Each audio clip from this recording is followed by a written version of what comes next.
مجھے اکثر لوگ مطلب نیازی صاحب سے ایک دن بات ہو رہی تھی اسی پہ کہ لوگ کہتے ہیں دیکھیں جی جب بے روزگاری ہوگی تو ڈکیتیاں بڑھ جاتی ہیں. مجھے صرف ایک بتائیں, جو مزدور ہے جو بے روزگار ہو جاتا ہے, جس کے بچے گھر بھوکے بیٹھے ہیں, وہ کوشش کرے گا کہیں سے دیہڑی لگ جائے اور میں پیسے لا کے آٹا دے دوں اسے, وہ چوری ڈکیتی نہیں کرتا. یہ ایک گروہ ہوتا ہے جو سرگرم ہوتا ہے, وہ اس نام کے اوپر لوٹ مار شروع کر لیتا ہے. فار ایگزامپل 4 دن پہلے سے ایک نئی تحریک شروع ہوئی ہے پورے پاکستان کے اندر, سونا نکلوا لیں بینکوں سے, اپنے اپنے لاکر سے, نہیں تو حکومت نکال لے گی. اچھا یہ اب کس نے شروع کی ہے؟ کچھ لوگ ہوں گے جو نکلوا کے آپ گھر لائیں گے, پھر ڈاکہ پڑے گا, پھر آپ کہیں گے سونا چوری ہو گیا. تو خدا را پینک نہ کریٹ کریں, تھوڑا سا ہوش سے ہم نے کام لینا. ہم برے وقت میں ہیں, اور یہ جو ہم ہمیشہ سے سنتے آ رہے ہیں نا کہ پاکستان بڑے نازک حالات سے گزر رہا ہے, تو اب یقین کریں اس وقت ہم گزر رہے ہیں. یہ یا تو ہم سیکھ جائیں گے یا ہم, میرے منہ میں خاک ہو, میں وہ لفظ بھی نہ بولوں, یا ہم بہت خطرناک دوراہے پہ سے گزر کے آگے گر جائیں گے.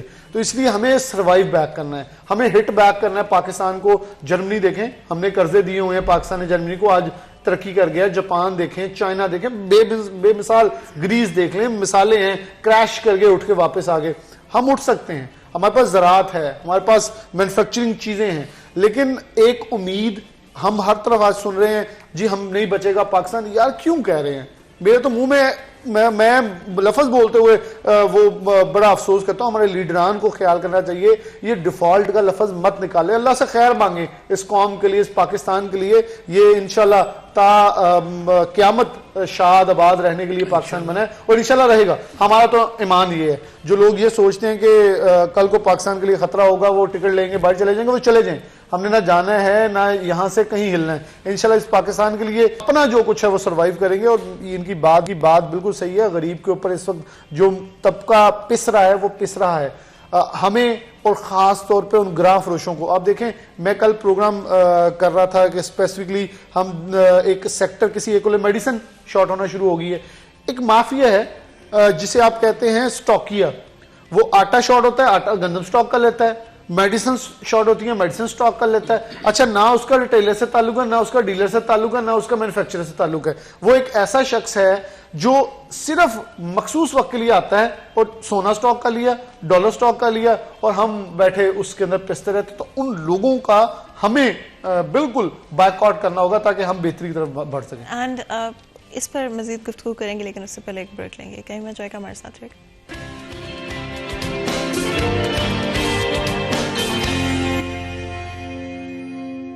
Welcome back. سیریس اینڈ میں ایک دفعہ پھر آپ کو خوش آمدید کہتے ہیں. بریک میں جانے سے پہلے گفتگو جاری تھی, بات کر رہے ہیں ہمارے ایس ایم ای سیکٹر کے حوالے سے ڈفرینٹ فیکٹرز کی. ہم نے فیکٹرز کو ڈسکس کریں کس طرح سے ان کا امپیکٹ ایس ایم ای سیکٹر پر ہوتا ہے. اینڈ موسٹ امپورٹنٹلی ایک چیز جو ہم اگنور کر جاتے ہیں کہ کس طرح سے اس کا امپیکٹ لیبر کے اوپر ہوتا ہے. It's very easy to think کہ شاید ایک کمپنی, ایک ایس ایم ای بالکل آپ اسی پر فوکس رکھیں, اگر ایک دکان پہ رکھیں یا اس طرح سے. لیکن جب آپ دیکھیں گے کلوزلی تو اس کے ساتھ بہت سارے لوگوں کا روزگار جڑا ہوتا ہے, جن کی اپنی فیملیز ہوتی ہیں. موسٹلی ہمارے ہاں because it's a patriarchal system, آپ کو ایک شخص پورے گھر کے لیے کمانے کی کوشش کرتے ہیں. Some times it goes beyond کہ ان کے جو اپنے بچے ہیں ان کے پیرنٹس کو بھی وہ کئی دفعہ سپورٹ کر رہے ہوتے ہیں فائنینشلی. تو یہ صرف ہم سمجھتے ہیں کہ شاید ایس ایم ای سیکٹر بہت لگتا ہے کہ صرف اسی کی بات ہو رہی ہے, بٹ بہت سارے لوگ اس کے ساتھ جڑے ہوتے ہیں. اگر اس پہ آپ کامنٹ کریں, روزگار جن لوگوں کا ایس ایم ای سیکٹر کے ساتھ جڑا ہوا ہے, پوری کی پوری فیملیز ڈپینڈ کر رہی ہوتی ہیں یوزلی ایک بریڈ ونر کے اوپر.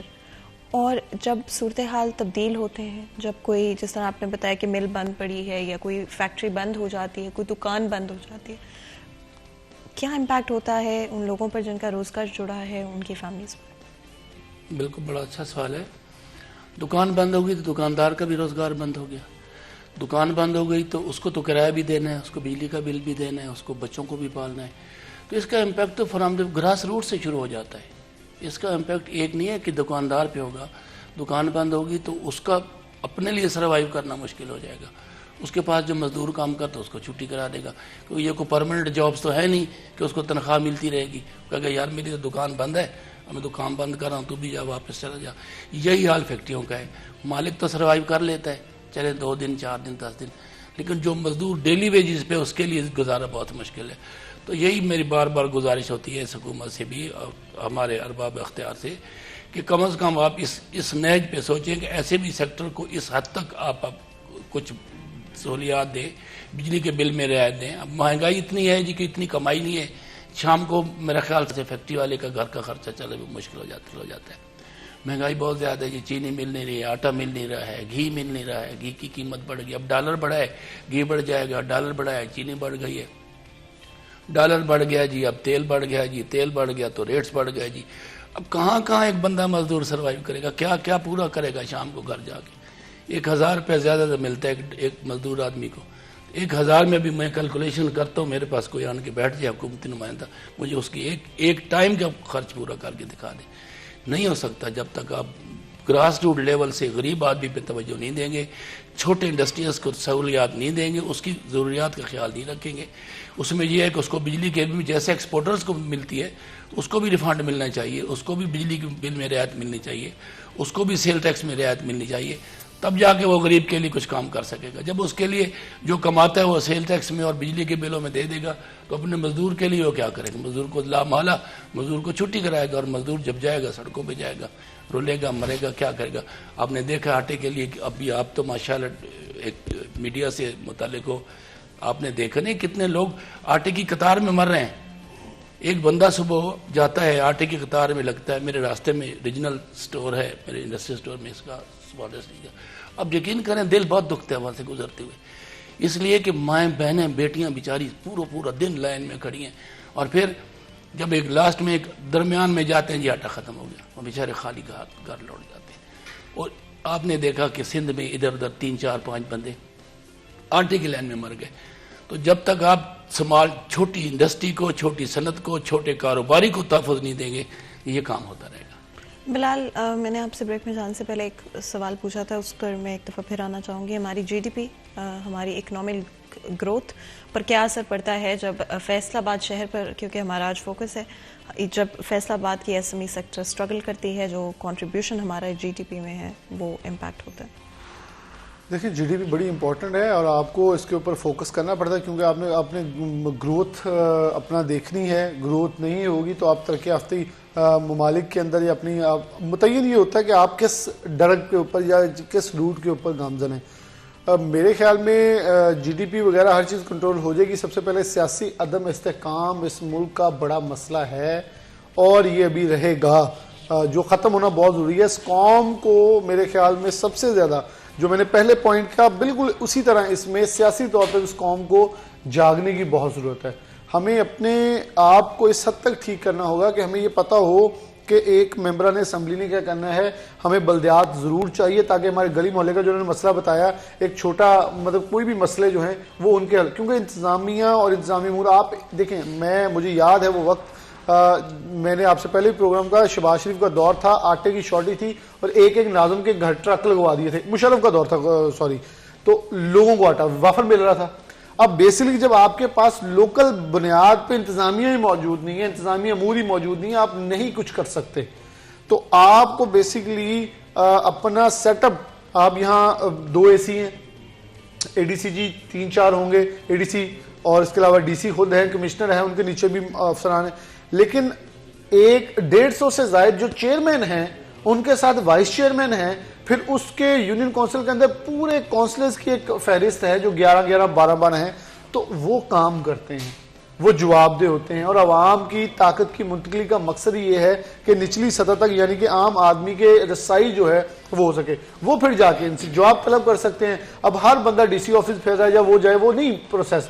تو میرے خیال میں ہمارا پروسیس جو ہے وہ تھوڑا سا چینج ہونے والا ہے. چینج ہونے والا تو نہیں ہے، بیسیکلی پاور اس کے اندر جانے والی ہے کہ ہمیں پتہ جو ہمارے رائٹس ہیں وہ ہمیں ملنے چاہیے. عوام ایکسرسائز بھی کرے. اب عوام کو ایکسرسائز کرنے کے لیے ان کے رائٹس ہی نہیں ملتے.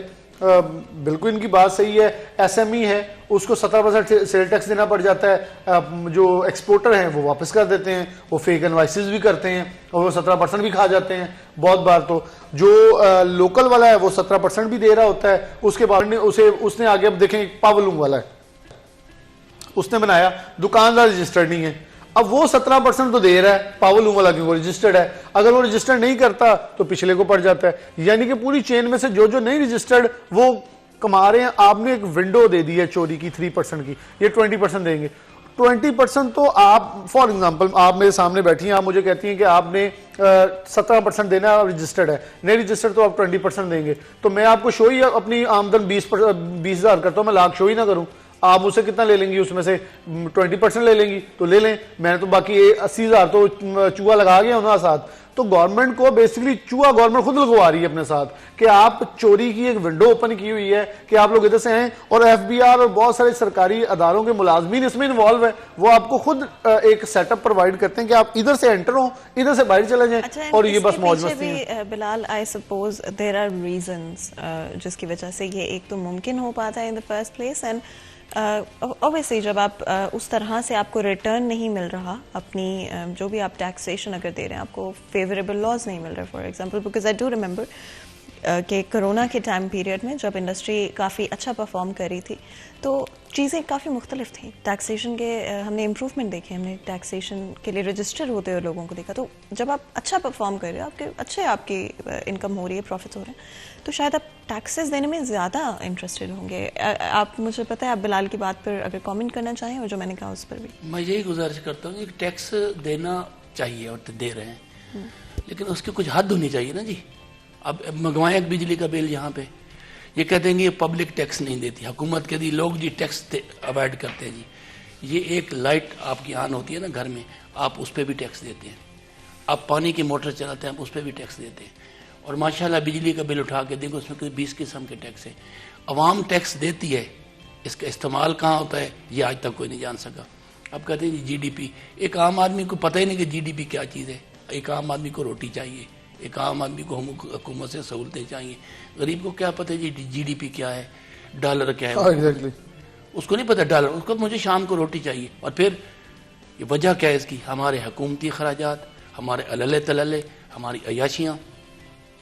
آپ بہت چھوٹے ہو, ایوب خان کا دور تھا, میں نے دیکھا اچھی طرح, ایک صدر تھا, ایک گورنر ہوتا تھا پورے ملک کا, ایک اسمبلی ہوتی تھی, اور ایک محکمے میں ایک وزیر ہوتا تھا.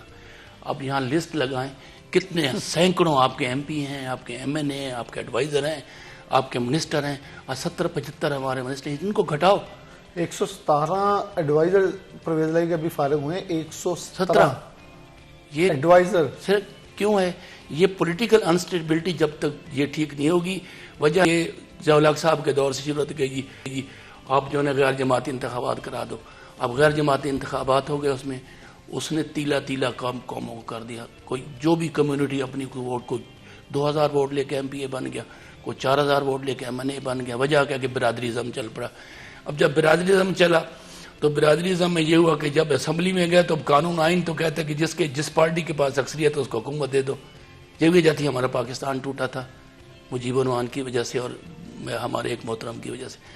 وجہ یہ ہے کہ جب آپ کے پاس اتنے M N A M P ہوں گے, جب ان کا جیسے یہ اپنے پیسے تھے کیوں کسی پارٹی چلے لیے, ان کے دو مراد دو, کوئی ملے لے رہا ہے, کوئی فیکٹری لے رہا ہے, تو پھر جا کے جیسے ابھی آپ دیکھ رہے ہیں کہ پچھلے, آپ اندازہ لگائیں کہ پچھلے 6, 7, 8, 10 مہینے میں کسی نے کہا ہے, کسی لیڈر ہو, کسی ایم این اے نے کہا ہو کہ یار غریب کا خیال کرو, یار غریب مر گیا, ہمارے خرچے گھٹاؤ.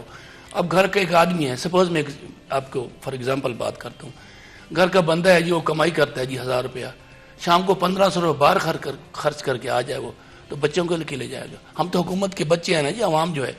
تو جب ہمارے خرچے اتنے ہوں گے, جب اوپر کا مال جی, آپ اندازہ لگائیں, یہ ٹول ٹیکس پہ دائیں, آپ کہتے ہیں جی ملک غریب ہے. بھائی آپ موٹر وے پہ جائیں, آپ نے بھی سفر کیا ہوگا, اربوں روپے کی روزانہ آمدن ہے موٹر وے کی, ٹول ٹیکس کی, اربوں روپے کی, کھربوں روپے میں ٹیکس وصول ہو رہا ہے. جا کہاں ہے, ووٹ دے دو, پیسے لے لو. اب جب تک یہ سلسلہ انسٹیبلٹی ختم نہیں ہوگی تب تک گھر کے, جب ہمارے بڑے, ہماری حکومت, اب ضرورت ہی کیا ہے یہ کہ ایک دیکھیں نا, اس کی بات کر رہا تھا میں آپ سے, مجھے اور سائڈ پہ چلے گیا. ایک گورنر ہوتا تھا, ایک صدر ہوتا تھا, ایک محکمے میں ایک وزیر ہوتا تھا, اور پورے ملک میں ایک گورنر تھا. اور مجھے یاد ہے کہ ایک دفعہ چینی کا ریٹ ملتان ہم لوگ پڑھا کرتے اس وقت, تو چینی کا ریٹ 1 روپے سے 1 روپے 4 آنے ہو گیا. بالکل, میں چاہتی ہوں کہ ہم اس پر مزید گفتگو کریں, اور جب ہمارے پاس وقت زیادہ ہو تاکہ ہم مکمل طور پہ اس کے بارے میں بات کر سکیں. لیکن اس سے پہلے بریک لیتے ہیں کہ ہمیں جائے گا ہمارے ساتھ.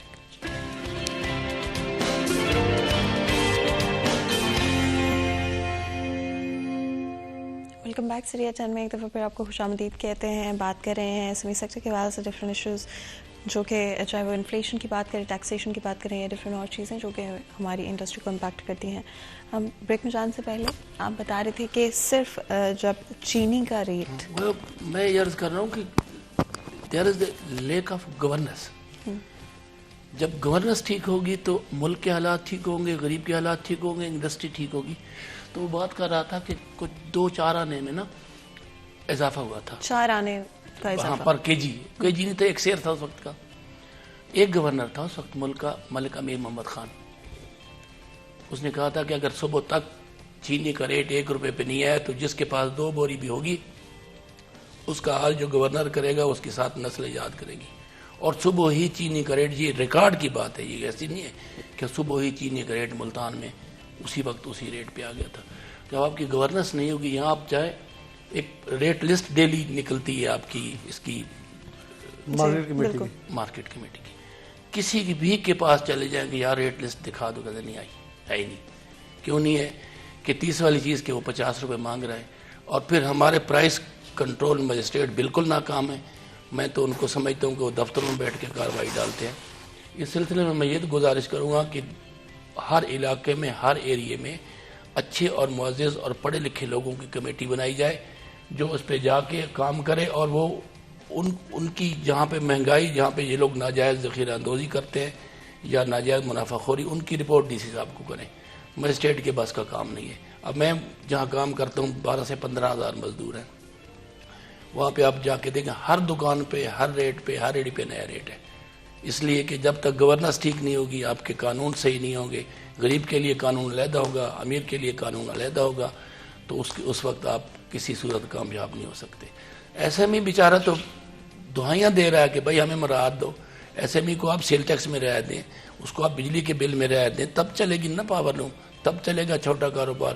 اب ایک تو بہت بڑے بڑے ڈائنگ یونٹ ہیں, اس کے بعد چھوٹی ڈائنگز بھی ہیں, وہ بیچاری بھی بند پڑی ہیں, بلکہ بڑی ڈائنگیں بند پڑی ہیں. میں وثوق سے کہتا ہوں کہ ہمارے انڈسٹریل اسٹیٹ میں جائیں, ہر تیسری فیکٹری آپ کو بند ملے گی. آج آپ جا کے چیک کر لیں. تو یہی گزارش کرتا ہوں کہ غریب چلے گا جب انڈسٹری چلے گی. انڈسٹری چلے گی, ملک چلے گا. انڈسٹری چلے گی, ایکسپورٹ چلے گی, ملک کو پیسے باہر سے آئیں گے. ہماری جو یہ باہر کھڑے ہیں, اب دیکھیں نا جی, ڈالر مل نہیں رہا ہے, دالیں نہیں آ رہی ہیں, آپ کا سویا بین نہیں آ رہا ہے, تو کہاں جائے گا غریب؟ سب اس کا امپیکٹ سارا غریب پہ ہے. نہ مل والے, انڈے والے پہ کیا امپیکٹ ہے جی, 300 کے آج درجن ہو گئے, اس کو کیا فرق ہے؟ نہیں آئی تو نہیں آئی. اس نے انڈے 60 روپے درجن والے, 100 روپے درجن والے 300 پہ کر دیے, اس کو کیا امپیکٹ ہوا ہے؟ مرغی ہے جی, سویا بین نہیں آ رہی ہے, مرغی جناب میری پڑی تھی 150 پہ, 200 پہ, مرغی چلے گئی 550 پہ. اس کے مر رہا ہے تو غریب مر رہا ہے, مر رہا ہے تو ایس ایم ای والا مر رہا ہے, جس کا وہ کیا ننگی نہائے گی, کیا نچوڑے گی, اس بیچارے کے پاس ہے کیا, کو کرے گا تبھی دے گا رعایت. اب ایک بندے کا یونٹ بند پڑا ہے یا اس کا چلتا ہے تو رعایتیں تب دے گا جب اس کو کچھ انکم ہوگی. جب وہ اپنے, اب جان نہیں ملتا ہے, جان مل نہیں رہا ہے, مال سیل نہیں ہو رہا ہے, اور ہینڈ ٹو ماؤتھ چل رہا ہے انڈسٹری والا, چھوٹی انڈسٹری والا, تو غریب کے لیے کچھ نہیں کرے گا. وہ کرتا ہے کہ جہاں یار چار بندے کام کرتے ہیں, یار ایک کو نکال دو. اب جس کو نکالیں گے اس کا امپیکٹ کیا ہوگا, اس کی کیا کرے گا شام کو جا کے. یہی میری بار بار گزارش ہے کہ جس طرح پچھلی دفعہ ہمیں سبسڈیز ملی تھیں بجلی کے بلوں پہ, اسمال انڈسٹریز کے لیے, چھوٹی صنعت کے لیے. چھوٹی صنعت یہ نہیں کہ پاور لوم ہے, گھروں میں چھوٹے چھوٹے کام ہو رہے ہیں, لیکن بجلی کے بل اتنے ہیں, ٹیکسز اتنے ہیں کہ وہ سروائیو نہیں کر پا رہے ہیں. تو یہی ہے کہ لیک آف گورننس ہے. اگر آپ قوانین سخت بنائیں گے, منافع خوروں کو کنٹرول کریں گے. دیکھیں غریب آدمی کے لیے یہ سب سے بڑا ڈرا بیک ہے کہ ایک چیز حکومت کہتی ہے کہ 10 روپے کی بیچو, دکاندار کہتے ہیں میں تو 20 دی بیچنی ہے, تو کیا کریں گا وہاں پہ؟ کیا ہے, اس کو پکڑنے والا کوئی نہیں ہے. مجسٹریٹ صاحبان گھروں میں بیٹھے ہیں, اگر وہ جا کے موقع پہ, میں کہوں کتنے مجسٹریٹ بھرتی کر لیں گے آپ محلوں میں اور علاقوں میں. لوگوں کی ڈیوٹیاں, اچھے لوگ, پڑھے لکھے لوگوں کی, یا کسی ذمہ دار لوگوں کی, ایماندار لوگوں کی, کہ بھائی آپ لوگ, اس کے پاس اور کچھ نہیں ہو, صرف وہ آپ کو اطلاع کرے ڈی سی صاحب کو کہ یہاں پہ یہ مسئلہ ہے, یہاں پہ یہ مسئلہ ہے, اور ڈی سی صاحب 1-5 کی طرح کارروائی کریں. پھر دیکھیں آپ کے ہر ریڑھی پہ آپ کو ریٹ بھی وہی ملے گا. ہر دکاندار, بڑے دکاندار بیٹھے ہیں, قانون بنا تھا جی کہ باہر ریٹ لسٹ لگا کے لگاؤ, کسی کے پاس نہیں ہے. ہم سے ہم نے ماچس خریدی, آپ نے سیل ٹیکس دکاندار کو دے دیا, آگے وہ جمع نہیں کرا رہا ہے, 17% وہ کھا رہا ہے. اتنے بیٹھے نا, پرچون فروش لے لیں یا اسٹور والے لے لیں, کوئی بھی سیل ٹیکس جمع نہیں کراتا. آپ سامان گروسری لے کے آتے ہیں, اب 10,000 کی 4,000 کی 6,000 تو ملتا ہے کچھ نہیں, 10,000 کا ملتا کیا ایک ٹائم کا. تو اس میں وہ 17% وہ ہم سے لے رہا ہے, اس میں اوپر لکھا ہوا ہے کہ GST, لیکن وہ آگے حکومت کو جمع نہیں کرائے. اس کی کلیکشن کا انتظام کیسے ہوگا؟ یہ FBR کی ذمہ داری ہے. اور FBR کی ذمہ داری کی بات کریں گے تو کوئی گئے ہاں بھائی یہ دکان اتنی ہے اس کا ایریا اتنا ہے, آپ کو اتنا ٹیکس لگتا ہے. بالکل. ہمارے ساتھ ایک کالر موجود ہے, بات کرتے ہیں. السلام علیکم جی.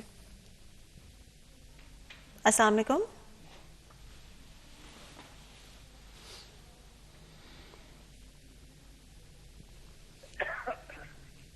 آواز سن پا رہے ہیں میری؟ کال ڈراپ ہوگی, اگر آپ چاہیں تو دوبارہ اسی نمبر پہ کال کر سکتے ہیں اور ہمارے اس ڈسکشن کا حصہ بن سکتے ہیں. بلال, اپنے ڈسکشن کو اگر ہم ریپ اپ کرنے کی کوشش کریں, کیا ایڈوائز دیں گے SME سیکٹر کو اس وقت اور ہماری گورنمنٹ کو, ہمارے پالیسی میکرز, ڈیسیژن میکرز کو اس وقت؟ میرے خیال میں کل خواجہ آصف صاحب نے قومی اسمبلی میں ایک تقریر کی ہے. انہوں نے کہا کہ ہم تباہ ہو جائیں گے اگر ہم اکٹھے نہ ہوئے. عمران خان صاحب جب جاتے ہیں تو وہ کہتے ہیں کہ مجھے باجوہ گروپ نے اور ایک مخصوص نام لے کے کہتے ہیں مجھے انہوں نے اسٹیبلشمنٹ نے اتار دیا. نواز شریف گئے تھے تو وہ کہہ رہے تھے مجھے بابا رحم تھے جو چیف جسٹس صاحب تھے وہ لے گئے. اگر ہم نے یہ فیصلہ نہیں کرنا کہ ہمیں ایسے لوگ اتارتے رہیں گے, ملک کا بیڑا گرک, ہم دیکھیں اچھا یہ میرے خیال نیازی صاحب میری بات سے تائید کریں, 2016 میں ہم کامیاب پوزیشن پہ تھے, ملک بالکل تیزی سے ترقی کر رہا تھا, ایک دم ہم گر گئے. 2021 میں بھی سیم پوزیشن تھی, ہم ترقی کر رہے تھے, ہم ایک دم گر گئے. تو اس کا مطلب ہے کچھ لوگ ایسے ہیں جو پاکستان کی ترقی نہیں چاہتے. اور اس وقت اس کا مطلب اس وقت میاں نواز شریف ٹھیک تھے, اس وقت عمران خان ٹھیک ہے. تو یہ دونوں مل کے کیوں نہیں کچھ کر لیتے؟ دیکھیں اس سے پہلے زرداری صاحب کے دور میں بھی ملک ترقی کر رہا تھا, ایک دم گرا ہے. تو یہ تینوں مل جائیں نا, ایک جگہ بیٹھ جائیں, اس ملک کے مفاد کے لیے بیٹھ جائیں, اس عوام کے مفاد کے لیے بیٹھ جائیں. میں اب مطلب وہ بہت بار لوگ کہتے ہیں کہ آپ ایک وہ پکچر دکھاتے ہیں جو عمران خان کے خلاف ہے, اب تو میں نے تینوں کی دکھائی نا. مطلب یہ تنقید کرتے ہیں ایک مخصوص شخص پہ, وہ بھی ایک مخصوص شخص پہ. لیکن اب میں آپ کو بتاتا ہوں جو اس دن عبد الرحمان آپ کے پروگرام میں بات کر کے گئے کہ نون لیگ اب ایک موقف اختیار کرنے لگی ہے کہ جو چیف جسٹس سپریم کورٹ تھے, جیسے انہوں نے اپنے قانون کا استعمال کیا اور سب کچھ کیا, وہ ان کو مطلب اسیسینیشن کریں گے اچھے طریقے سے, کریکٹر اسیسینیشن. یہ باجوہ صاحب کی کر رہے ہیں. اب دونوں, آپ کا پوائنٹ تو یہ ہے کہ ہمیں بھی اقتدار سے نکالا گیا, وہ بھی کہہ رہے ہیں ہمیں اقتدار سے نکالا گیا, تو ہم مل کے ایک بار فیصلہ کیوں نہیں کر لیتے جمہوریت کے لیے؟ پیپلز پارٹی تو پہلے مساق جمہوریت جیسا معاہدہ کر چکی ہے اور میاں محمد نواز شریف کر چکے ہیں. تو میرے خیال عمران خان صاحب کو بھی چاہیے کہ اس چیز کے اوپر آ جائیں اور یہ تینوں بڑی جماعتیں مل کے ایک مساق جمہوریت دوبارہ سے سائن کریں اور ایک مساق معیشت بھی کریں کہ اس پاکستان کو اب ہم نے آگے لے کے جانا ہے. اس پاکستان کو پہلے تو آگے لے کے جانے گے, پہلے پاؤں پہ کھڑا کرنا ہے, پہلے دوبارہ واپس لے کے آنا ہے. اگر یہ اس بات پہ متفق ہو چکے ہیں, چونکہ خواجہ آصف صاحب کی بات 100% صحیح تھی کہ اب وقت نہیں ہے, اب ہم بالکل اینڈ پہ کھڑے ہیں, یا تو ہم آر ہو جائیں گے یا پار ہو جائیں گے. اور میرے خیال میں ہمیں اب سروائیول کے لیے سب سے زیادہ ضروری یہ ہے کہ ہم یہ فیصلہ لے لیں کہ اس وقت ملک کو ترجیح دے دیں. دیکھیں ہم نے ضرب عضب جیسی بڑی ایک جنگ لڑی ہے, جنگ ہے بیسیکلی وہ بھی, اور اس میں کامیاب ہوئے ہیں. کیسے کامیاب ہوئے؟ پوری قوم یکجا تھی, ہر سیاسی جماعت اکٹھی بیٹھی تھی. آج سیاسی جماعتیں اکٹھی نہیں ہیں, وہ آ کے پشاور کے اندر اتنا بڑا دھماکہ کر لیتے ہیں اور اس کے اوپر تنقید ہو رہی ہے کہ وہ کیسے آگے, کہاں سے آگے, ایک سیاسی جماعت دوسرے. پرویز بھائی صاحب کہہ رہے ہیں دیکھیں جی سیکیورٹی تحفظات ادھر نگران وزیر اعلیٰ لگائے جا رہے ہیں. پرویز بھائی صاحب کو بتائیں کہ بھائی سیکیورٹی ملک کی ایک اور چیپٹر ہوتا ہے, سیاست اور ہوتی ہے. سیاست کرتے رہیں گے, یہ ملک نہیں رہے گا تو آپ کی سیاست نہیں رہے گی. لیکن یہاں معاف ہیں دماغ, ان لوگوں کو یہ سمجھ ہی نہیں ہے کہ ہم کھڑے کیا بات کر رہے ہیں. ان کو لیے بس وہ کہتے ہیں بغض نواز شریف, وہ کہتے ہیں بغض عمران. مطلب یہ کس چیز کی آپ کر رہے ہیں؟ اس پاکستان کو بہتر کرنے کے لیے آپ دعوے کر رہے ہیں. لیکن نیازی صاحب کی بات 100% رائٹ تھی. کس نے ان 8-9 مہینوں میں 10 مہینوں میں عوام کی بات کی ہے؟ عمران خان تو اقتدار کی بات کر رہے ہیں, یہ اقتدار بچانے کی بات کر رہے ہیں. تو کر کون رہا ہے, کس کے لیے؟ ووٹ کس سے لینے ہیں؟ عوام سے. اس کو تو آپ نے پیس کے رکھ دی ہے, تو وہ تو میرے خیال مرتے مرتے اتنی کی رہ جائے گی کہ ووٹ ڈالنے والے کام رہ جائیں گے آپ کے لیے. تو پھر آپ لوگ اقتدار انجوائے کر لیجئے کہ پاکستان کی سروائیول کی بات ہے, مل بیٹھنا ہوگا. اور میرے خیال میں تو وائنڈ اپ کے اندر یہی کہوں گا کہ پروگرام کہ ہمیں بڑا سنجیدگی سے سوچنا ہوگا. اور وہ مجھے اسلم رئیسانی کی بڑی خوبصورت بات تھی. انہوں نے کہا تھا 100 بندے لے لیں, 20 ہر سیکٹر سے لے لیں, ان کی گردنیں اڑا دیں. سب سے پہلے نمبر کو کہتے ہیں مجھے رکھ لیں, لیکن گردنیں نہ اڑائیں. ہم تو یہ کہتے ہیں ایٹ لیسٹ ان سب کو بٹھا کے یہ خود ہی ٹھیک ہو جائیں, نیک ہو جائے. پوری قوم ہی آپ کے پیچھے کھڑی ہے. دیکھیں اس قوم نے تو دیکھ لی ہے دکھ, آپ لوگ سکھ دیکھ رہے ہیں, آپ لوگ ایک پیج پہ اکٹھے ہوں, یہ قوم آپ کے ساتھ ایک چارٹر آف بنائیں کہ ایک معاہدہ ہو جس کے اوپر قوم آپ پہ اعتماد کر سکے. اس وقت قوم کا اعتماد, میں آپ کو سچی بات بتاتا ہوں, عمران خان کے لفظ ہیں, میاں محمد نواز شریف کے لفظ ہیں, زرداری صاحب کے لفظ ہیں. زیادہ قوم ایک سائڈ پہ کھڑی دیکھ رہی ہے کہ ہم اب تھک گئے ہیں سب سے, کیونکہ ایک ٹائم ہوتا ہے نا, زیادہ تر لوگ آپ کو اس لیے تھک جاتے ہیں کہ یہ کچھ بھی نہیں کر رہے. اور عمران خان صاحب گزشتہ جتنی دیر سے سڑکوں کے اوپر ہے نا, وہ یہی کر رہے ہیں کہ جی نواز شریف یہ وہ اور وہ توشہ خانہ کے اوپر کھڑے ہیں. تو جو عوام ہے وہ اس وقت دیکھ رہی کہ ہمیں آٹا نہیں مل رہا. پرویز لائی صاحب وزیر اعلیٰ تھے, آٹا نہیں دستیاب تھا, لوگ لائنوں میں لگے تھے, مس مینجمنٹ تھی. انہوں نے بات بالکل صحیح کی. آج آٹے کی دستیابی ہے تو کہیں نہ کہیں تو مس مینجمنٹ چل رہی تھی. آپ کی گورنمنٹ جاتی ہے, نگران سیٹ اپ آتا ہے, ساتھ ہی آٹا ٹھیک ہو جاتا ہے. اس کا مطلب کوئی نہ کوئی تو چور تھا اندر بیٹھا ہوا جو اس سب کو لوٹ رہا تھا اور سارا کچھ کہیں نہ کہیں نقب لگایا ہوا تھا. تو چیزیں بہتر کرنے کے لیے ہم سب کو سنجیدہ ہونا پڑے گا اور بڑا ہی ایکٹیو رول پلے کرنا چاہے گا. اور اداروں کے اوپر تنقید کی بجائے اداروں کو امپوز کریں کہ وہ بیٹھ کے اس ملک کو ٹھیک کرنے کے لیے آپ لوگوں کو سب سنجیدہ ہو کے سوچ لیں, جس میں عدلیہ ہے, جس میں آپ کی جوڈیشری آ جاتی ہے, جس میں آرمی سب سے مین سٹیک ہولڈر ہے, جس میں آپ کی بیوروکریسی کا آگے تو ہاتھ ہی جوڑ لیں کہ خدا کا واسطہ کوئی اچھے افسر ہمیں دے دیں, ہم 2 سال چلا لیں, اور پھر پاکستان کے اندر آپ بیٹھ کے وہ جو بھی کرپشن کرنا ہے, فائلوں کو بریکنگ لگانی لگا لیں, اندر جو بھی کرنا ہے. لیکن سیاستدان سب کچھ مل کے یہ چاروں سیٹ اپ, اور میرے خیال میں جرنلسٹ ہمیشہ سے حاضر ہیں. ہم تو چاہیں گے پاکستان کی ترقی کے لیے ہمارا جو کردار ہو وہ جتنا بھی ہم پیش کر سکتے ہیں ہم ضرور کریں گے. بالکل, آپ دونوں کا بہت بہت شکریہ جو ہمارے لیے شو کے لیے وقت نکالنے کے لیے. آئی ہوپ کہ ہم بہت ساری ڈفرینٹ ایشوز جو کہ ایس ایم ای سیکٹر میں ایگزسٹ کرتے ہیں ان کو ہائی لائٹ کر پائے ہوں گے, اور یہ میسج گورنمنٹ اداروں تک پہنچا پائے ہوں گے کہ یہاں پر بھی فوکس کی ضرورت ہے, ان کو مدد کی ضرورت ہے, اور چیزوں کو بہتر ہونے کی ضرورت ہے. یہاں پر ایک بریک لیں گے, کہیں مت جائے گا, ہمارے ساتھ رہے گا.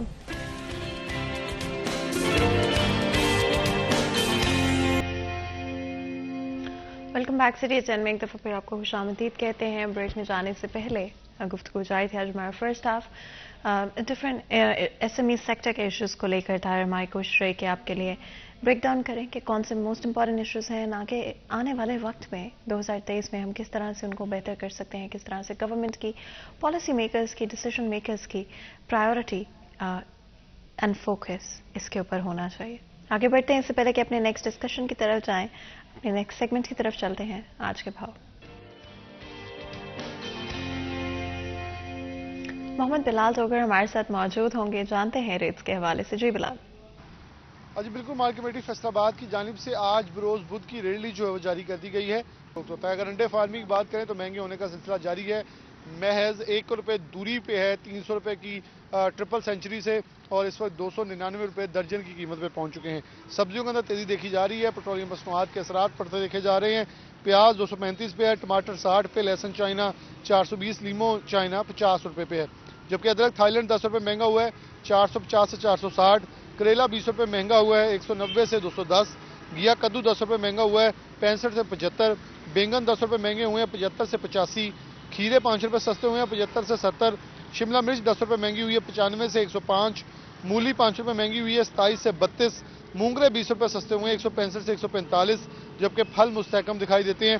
کیلا مہنگا ہوا ہے صرف, سیب سفید 190 پہ, سیب کالا کلو 255, امرود 75 روپے کلو پہ.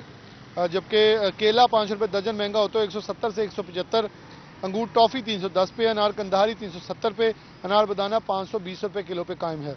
مالٹا شکری 142 پہ ہے, مسمی 132 روپے درجن ہے, فروٹا مالٹا 170 روپے درجن, جبکہ کنو اسپیشل 250 روپے درجن قیمت کے اوپر برقرار ہے. تو قیمتوں کے اندر جو اس ہفتے کے اندر دیکھیں تو مہنگائی بڑھ رہی ہے, اور اتوار کے روز ہونے والی پیٹرولیم مصنوعات کی قیمتوں کے اثرات جو ہیں وہ روز کی بنیاد کے اوپر ہمیں قیمتوں کے اوپر پڑتے دکھائی دے رہے ہیں. جی